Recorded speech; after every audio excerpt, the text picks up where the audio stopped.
دیکھیں، اللہ کو سمجھنے کے لیے، اس کی محبت کو سمجھنے کے لیے یا اللہ کو پا لینے کے لیے یہ کبھی بھی ایک رات کا قصہ نہیں رہا۔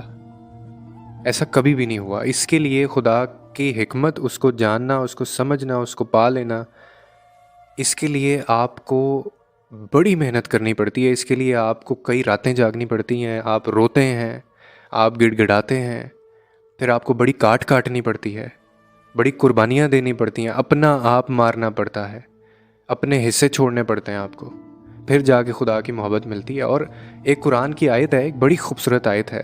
پورا قرآن تو بڑی دور کی بات ہے نا، اگر صرف ایک آیت، قرآن کی ایک آیت میں بھی اتنی طاقت ہے کہ وہ آپ کی زندگی بدل سکتی ہے اگر وہ آپ کے اوپر اثر کر جائے، آپ اس کو سمجھ جائیں۔ ابھی میں آپ کو ایک آیت بتاتا ہوں جس کا مفہوم، جس کا ترجمہ جو ہے، یہ اگر صرف ہمیں سمجھ آ جائے نا تو آپ کی پوری زندگی کی بے چینی جو ہے وہ ختم ہو سکتی ہے۔ اب وہ آیت ہے کیا؟ دیکھیں، اللہ قرآن میں کہتا ہے، جس آیت کا یہ مفہوم ہے، جس کو میں نے بہت دیا ہے، جس کو ہم نے بہت دیا ہے، وہ یہ نہ سمجھے کہ ہم اس سے خوش ہیں یا میں اس بندے سے راضی ہوں۔ یعنی اگر اللہ نے آپ کو بہت نوازا ہے، اللہ نے آپ کو بہت دیا ہوا ہے، پیسہ، اولاد، رشتے، ہر چیز آپ کی زندگی میں ہے، تو یہ مت سمجھ بیٹھیے گا کہ اللہ آپ سے راضی ہے یا اللہ آپ سے بہت خوش ہے۔ کبھی اس گمان میں مت چلی جائیے گا۔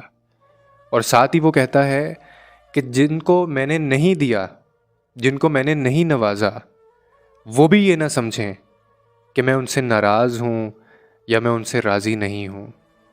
یعنی اگر آپ کے پاس چیزیں نہیں ہیں، اگر آپ کو اللہ نے چیزیں نہیں دی زندگی میں، خوشیاں، پیسہ، دولت، اولاد، اس طرح کی چیزیں جو بھی کسی انسان کے ہو سکتی ہیں، تو آپ نے یہ گمان بھی نہیں رکھنا کہ وہ آپ سے راضی نہیں ہے، اس لیے نہیں دیا کہ وہ آپ سے ناراض ہے۔ تو پھر سوچنے والی بات یہ ہے، میرے بھی ذہن میں آیا، آپ کے بھی ذہن میں آ رہا ہوگا، کہ اگر جس کو بہت دیا ہے وہ بھی نہ سمجھے کہ اللہ جو ہے وہ اس سے راضی ہے، اور جس کو نہیں دیا وہ بھی یہ نہ سمجھے کہ اللہ اس سے ناراض ہے، تو پھر یہ دونوں چیزیں کیا ہیں؟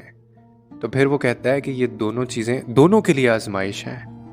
جس کو نوازا ہے، جس کو میں نے دیا ہے، اس کے لیے بھی آزمائش ہے، اس کو بھی میں آزما رہا ہوں۔ دیکھنا یہ ہے کہ وہ اس پہ کیسے پورا اترتا ہے۔ جس کو نہیں دیا، اس کا بھی رویہ دیکھنا ہے کہ وہ کیسے اترتا ہے اس کے اوپر پورا۔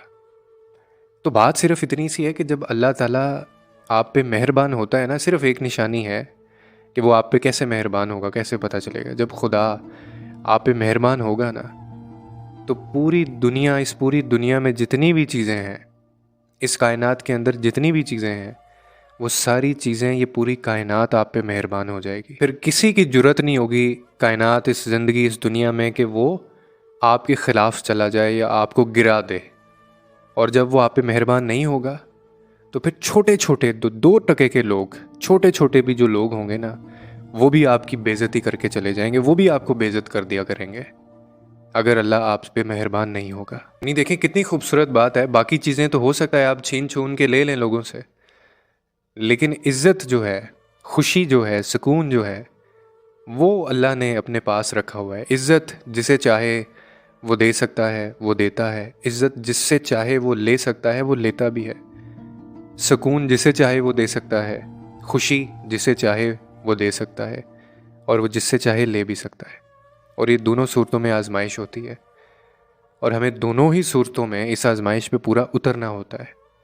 اور یہی ہمارا ایک انسان کا اس زندگی میں امتحان بھی ہوتا ہے۔ اسی لیے ہم اس دنیا میں ہیں، اسی لیے ہم زندگی میں ہیں۔ یعنی جن کو ملا ہے وہ بھی خدا کی مہربانی اس کو نہ سمجھیں کہ وہ خدا خوش ہے ان سے بہت زیادہ، ان کا مقصد پورا ہو گیا زندگی کا، کہ جی ان کو زندگی میں سارا کچھ مل گیا۔ نہیں، آپ کو ٹیسٹ کیا جا رہا ہے۔